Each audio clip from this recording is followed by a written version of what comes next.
They told you nuclear winter means instant global freeze and permanent darkness. They lied. The 1983 TTAPS study, the one that launched the nuclear winter narrative into public consciousness, predicted something far more specific and far more survivable than what you've been taught. But survivable only if you understand what actually happens versus what was broadcast. Here's the truth. Modern climate models show 100 tactical warheads over cities creates 18 to 36 months of disrupted agriculture and regional temperature drops. Not apocalypse, strategic collapse. The people who survive won't be the ones with the biggest bunkers or the most guns. They'll be the ones who mapped thermal infrastructure and food production systems that 99% of the population doesn't know exists. While the masses stampede toward imaginary safety, following instructions designed for political control, not survival, you're going to own the positions they're running past. That separation starts now. The nuclear winter narrative served two purposes. Neither was your survival. In 1983, a team of atmospheric scientists led by Richard Turco, Owen Toon, Thomas Ackerman, James Pollock, and Carl Sagan published what became known as the TTAPS study. The modeling showed that a large-scale nuclear exchange would inject massive quantities of soot into the stratosphere, blocking sunlight and triggering rapid temperature drops across the northern hemisphere. The science was sound. The predictions were specific. And then something interesting happened. The findings got weaponized. Here's what the TTAPS model actually predicted. Regional temperature drops of 15 to 20 degrees Celsius in affected areas, not global extinction. Peak cooling occurring 2 to 4 months after detonation, not permanent winter. Significant geographic variation, with equatorial regions experiencing minimal disruption, while northern latitudes faced severe agricultural collapse. The models showed a survivable scenario with preparation. Difficult, but survivable. Here's what governments and media amplified.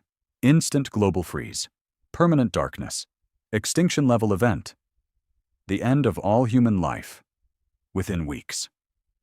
Every news broadcast, every documentary, every public statement pushed the most catastrophic interpretation possible. Not because the science supported it, but because fear was the strategic objective. The Cold War political establishment needed populations paralyzed by nuclear terror, not prepared for nuclear survival. A population that believes nuclear war means instant death, doesn't demand fallout shelters, doesn't pressure governments for civil defense infrastructure, doesn't question mutually assured destruction doctrine. The propaganda worked beautifully. Entire generations now believe nuclear winter equals unsurvivable apocalypse. What got suppressed was everything that mattered for actual survival. The regional nature of temperature effects. The timeline showing peak cold at 2 to 4 months, not immediate freeze. The survivability windows in specific geographic zones. The fact that modern climate models from 2007 and 2014 confirm the original physics but add crucial nuance about soot distribution, precipitation effects, and recovery timelines. The real prediction was never global extinction. It was selective regional collapse with survivable infrastructure for those who understand the actual physics instead of the broadcast version. That's not conspiracy theory. That's institutional behavior. Fear creates compliance. Paralysis prevents preparation. And unprepared populations don't survive long enough to demand accountability. Now that you understand the deception framework, let's talk about what actually happens in the first 6 months after a regional nuclear exchange. Because the real threat isn't what they told you. And that changes everything about positioning. Here's what actually happens when 100 modern nuclear warheads detonate over urban centers. The fireballs inject 5 to 15 teragrams of black carbon into the stratosphere. For scale, that's roughly equivalent to the Mount Pinatubo eruption in 1991, which cooled global temperatures by 0.5 degrees Celsius for 2 years. But nuclear soot behaves differently than volcanic ash. It's finer, blacker, and it absorbs solar radiation more efficiently. That means greater atmospheric heating at altitude and more persistent circulation patterns that keep the particles suspended. Within 2 to 4 weeks, stratospheric winds distribute the soot across the northern hemisphere. Sunlight reduction begins immediately, but peaks around week 3. We're talking 20 to 35% reduction in solar radiation reaching the surface, not total darkness. Not the apocalyptic blackout Hollywood shows you. You can still see, plants still photosynthesize. But the reduction is enough to disrupt the energy balance that drives weather and agriculture. Temperature response is gradual, not instant. Week 1, you notice slightly cooler days. Month 1, average temperatures drop 3 to 5 degrees Celsius in affected regions. Month 2 to 4, peak cooling reaches 8 to 12 degrees Celsius below baseline in northern latitudes. That's the physics. Not minus 50-degree apocalypse freeze, regional cooling that compounds existing seasonal patterns. The geographic variation matters enormously. Equatorial regions experience minimal disruption because they weren't cold to begin with and receive more direct sunlight year-round. Northern latitudes from 40 degrees north and above get hit hardest. That's where most global agriculture happens. That's where most people live in climates that already require heating infrastructure. Here's the real threat. Growing seasons shorten by 30 to 40 days across major agricultural zones. In regions where farmers have 120-day windows between frosts, that reduction drops productivity by 40 to 50%. Wheat fails. Corn fails. Rice in northern paddies fails. The global food supply doesn't gradually decline, it collapses within one growing season. You're not freezing to death in your living room. You're starving when the grocery stores empty in month 3 and stay empty for 18 to 36 months. You're running out of heating fuel in month 6 when supply chains are dead and propane distributors have abandoned their routes. You're joining mass migrations toward imagined thermal refugees that don't exist because nobody mapped the infrastructure that actually survives this scenario. Bunkers fail because they're stocked for 6-month disruptions, not multi-year agricultural collapse. Wilderness bug-out plans fail because game animals die from the same food chain breakdown and firewood stockpiles burn through in one winter. The conventional wisdom says stockpile food and fuel. But here's the math they don't want you to run. 18 months of food for a family is 2,000 plus pounds. 18 months of heating fuel for a northern climate is 3 to 5 cords of wood, or 500 plus gallons of propane. You can't stockpile your way out of this. You need thermal infrastructure that 99% of people don't know exists. What keeps running when the fuel trucks stop and the power grid fails? Not solar panels, not generators. Ground heat and industrial waste streams. Picture a city block in Reykjavik in month 6 of nuclear winter. The temperature outside is minus 8 degrees Celsius. The global supply chain is dead. Propane distributors abandoned their routes 3 months ago. And every building on that block is maintaining 22 degrees Celsius interior temperature without burning a single liter of fuel. That's not fiction. That's geothermal district heating. And it's the thermal refuge 99% of people don't know exists. Here's how it works. Deep underground, the Earth maintains consistent temperatures regardless of surface conditions. In geothermal zones, that heat is accessible. Pump cold water down through drilled wells. The water passes through hot rock at temperatures between 80 and 100 degrees Celsius. The heated water returns to the surface through a second well. Distribute that hot water through insulated pipe networks to buildings across a 5 to 10 kilometer radius. Each building has a heat exchanger that transfers thermal energy from the district system to the building's internal heating. The water returns to the geothermal plant, and the cycle continues. The energy input required is minimal.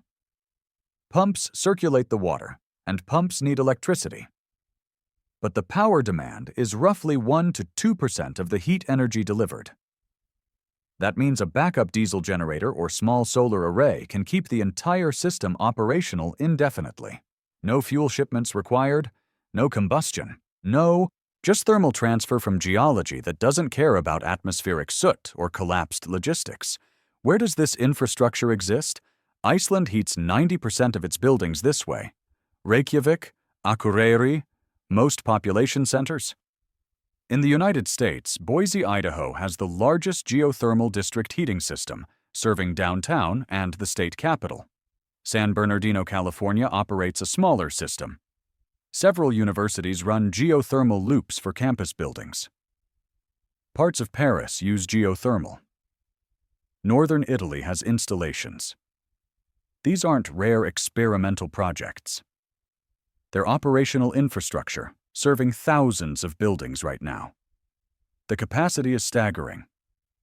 A single geothermal plant can deliver 50 megawatts of thermal output. That heats entire neighborhoods while everyone else is rationing firewood and watching their propane gauge drop toward zero. But geothermal zones are geographically limited. If you're not near tectonic activity or accessible hot rock, you need the alternative: industrial waste heat. Data centers produce megawatts of excess heat from server operations year-round. Google facilities, Microsoft Azure centers, Amazon Web Services installations. That heat has to be removed to prevent equipment failure, and the standard solution is dump it into the atmosphere through cooling towers.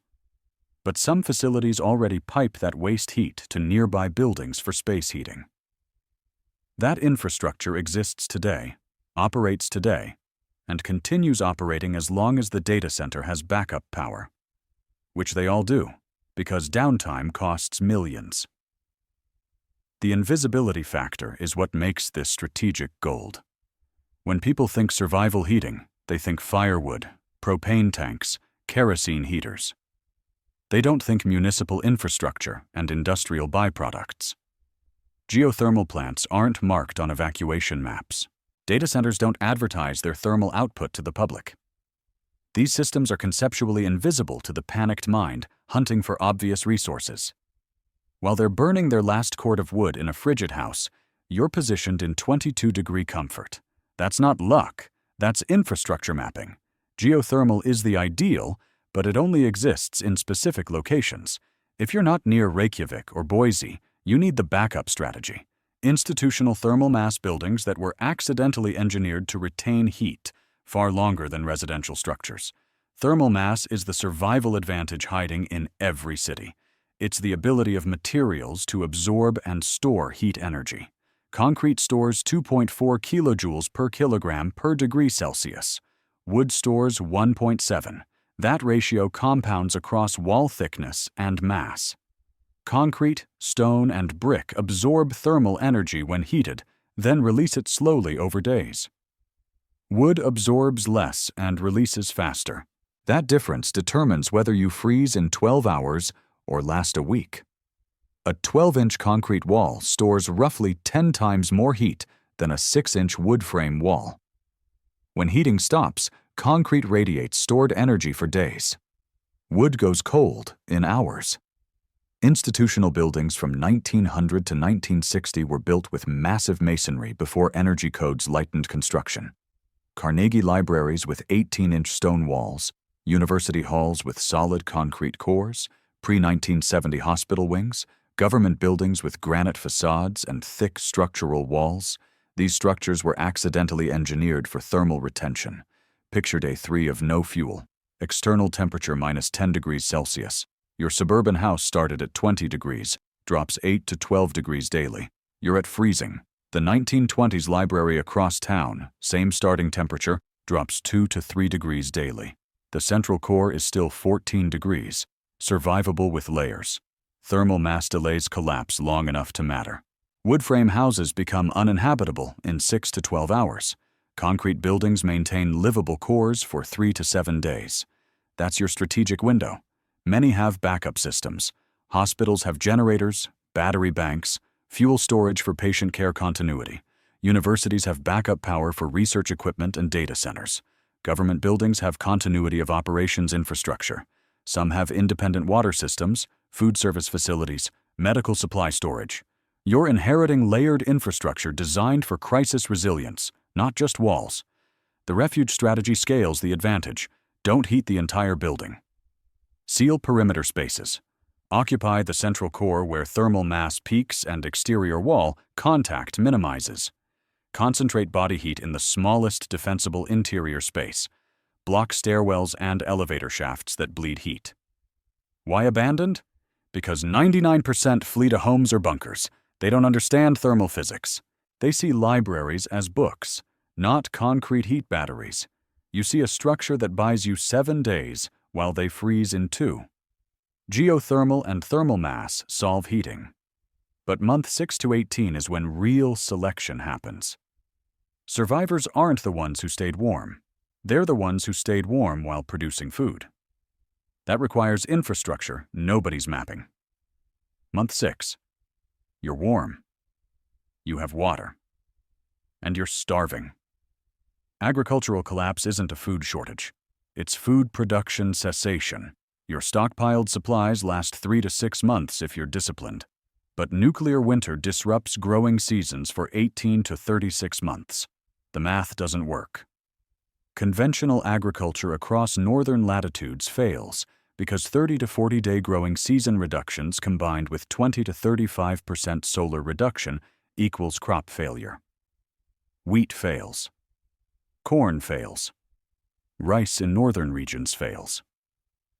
The survivors aren't the ones hunting the last deer or trying to grow tomatoes in reduced sunlight. They're the ones positioned near controlled environment agriculture, industrial greenhouses with supplemental LED lighting, vertical farms, hydroponic facilities.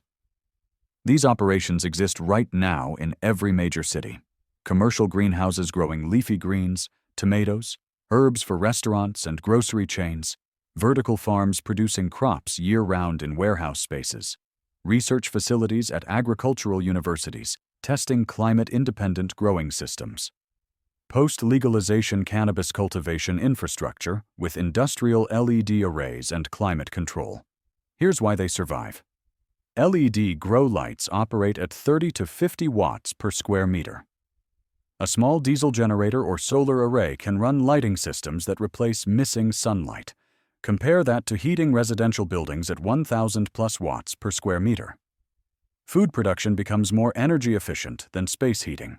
Temperature control requires less energy because these facilities are already insulated and sealed for climate optimization.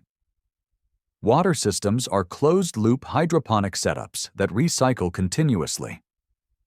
The production capacity is staggering. A vertical farm produces 100 to 200 kilograms of leafy greens per square meter annually. Field agriculture produces 5 to 10 kilograms per square meter. That's 10 to 20 times the caloric output in a controlled system that doesn't depend on seasons or sunlight penetration. Strategic positioning determines access. Facilities will be defended by operators who understand their value. But proximity creates trade opportunities. Position in a geothermal zone or thermal mass building nearby. Trade warmth for food. Arrive early before operators grasp the timeline. Occupy the infrastructure. The multi-layer advantage compounds. Backup power for crop protection. Water filtration optimized beyond drinking standards. Climate control expertise and equipment. While they're burning through looted canned goods and then starving, you're positioned near renewable calorie production. That's not hoarding supplies. That's controlling production capability. You've mapped thermal refuges. You've identified food production nodes. But here's the variable that determines whether you make it past month 12. Fuel for backup power, not gasoline, not propane. The fuel source 99% don't recognize. Generators and LED grow lights need fuel. Your 50-gallon drum runs out in 6 weeks. Not stockpiling fuel. Producing fuel from waste streams nobody's monitoring. Gasoline degrades in 6 to 12 months, even with stabilizers. It requires complex refining infrastructure that doesn't exist post-collapse. Propane is finite, visible, and everyone recognizes its value. That makes it a battleground resource. Biodiesel is different. It can be produced from waste vegetable oil, animal fats, and agricultural residues using simple chemistry that works at small scale. The process is transesterification. Triglycerides in waste oil react with methanol in the presence of a catalyst like lye. The output is biodiesel plus glycerin. The chemistry is straightforward enough to execute with basic equipment: a 200-liter reactor tank, pumps, a heat source, thermometer, and pH meter. Not a refinery. A garage setup. Where does the feedstock exist? Restaurant grease traps. Every commercial kitchen accumulates 20 to 50 gallons of waste cooking oil per month. Meat processing facilities generate animal fats. Agricultural operations produce oilseed waste. These are waste streams that continue as long as food processing continues. And if you're positioned near controlled environment agriculture, food processing continues. The conversion ratio is nearly 1-to-1. 100 liters of waste oil produces roughly 95 liters of biodiesel. The fuel powers diesel generators, diesel vehicles, and heating systems. It's renewable as long as waste streams exist. The stealth factor is absolute. Nobody's raiding grease traps. Waste vegetable oil doesn't register as valuable in the panicked mind hunting for stockpiled resources. You're producing fuel from infrastructure everyone else walks past. Gasoline stockpilers run out in months. Propane hoarders fight until tanks empty. You're producing continuous fuel from waste nobody recognizes as feedstock. You now have the complete strategic picture: thermal refuge, food production, fuel continuity. But let's be honest about the dark variables that don't appear in tactical planning documents. Everything I've shown you works. But working and succeeding aren't the same thing. These locations will be discovered. Geothermal systems have operators who won't abandon critical infrastructure. Greenhouse facilities will be occupied by owners who understand their value. Your strategic advantage is timing. The first 2 to 4 weeks before others recognize what matters. Or negotiation from a position of knowledge when everyone else is operating on panic and propaganda.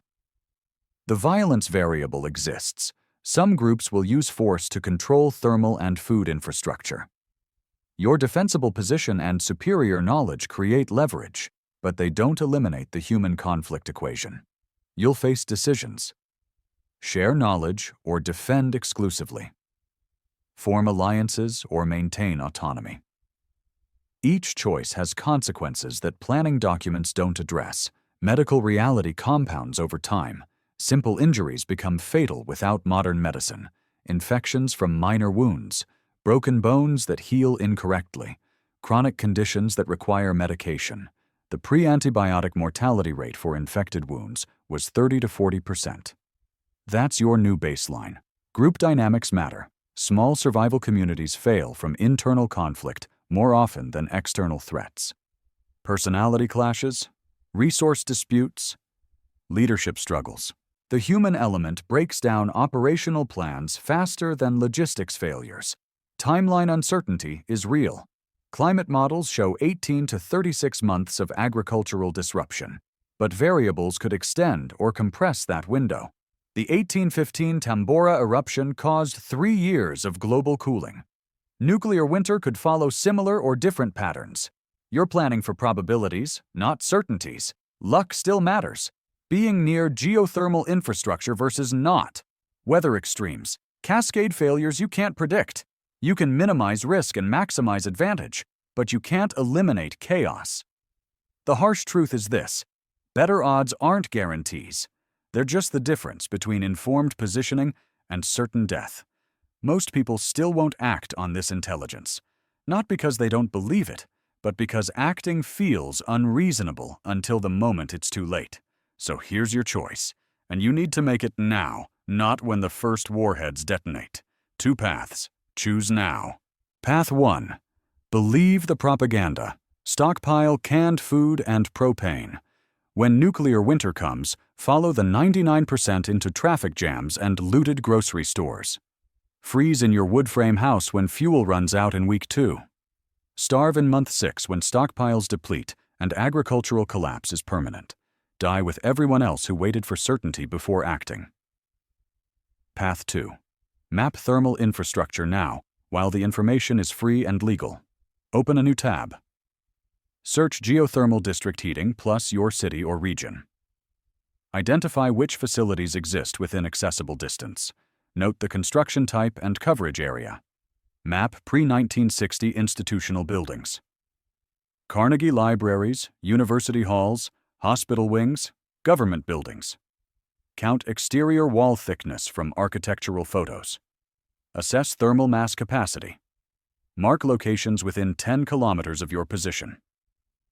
Identify commercial greenhouse operations and vertical farms. Search controlled environment agriculture, hydroponic facilities, LED grow operations. Note which facilities have the largest footprints and best backup power infrastructure. Locate restaurant supply districts and waste oil collection services. Map biodiesel feedstock sources. Understand the waste stream geography in your area. Visit these locations during normal operations. Walk through public spaces. Observe layouts. Ask questions. This is reconnaissance, not trespassing. The intelligence is available now. Post-detonation, it's too late. Here's what I know with certainty. 99% of people watching this will do nothing. They'll think it's interesting information and return to normal life. They'll wait until the emergency broadcasts start and the panic is real. Then they'll join the stampede with no maps, no knowledge, no operational advantage. You're different. You're still watching. You're thinking strategically. The question is whether you're part of the 1% who thinks about it or the 0.1% who actually maps it. When the collapse comes, there will be maybe 1 hour of decision time before highways become parking lots. If you've done the reconnaissance, you'll know exactly where to go. If you haven't, you'll make desperate decisions based on incomplete information. The difference between those scenarios is the work you do today. Nuclear winter isn't the threat. The lie about nuclear winter is the threat. Understanding the difference is your survival advantage. Welcome to Thermal Refuge Protocol. Map the infrastructure. Class dismissed.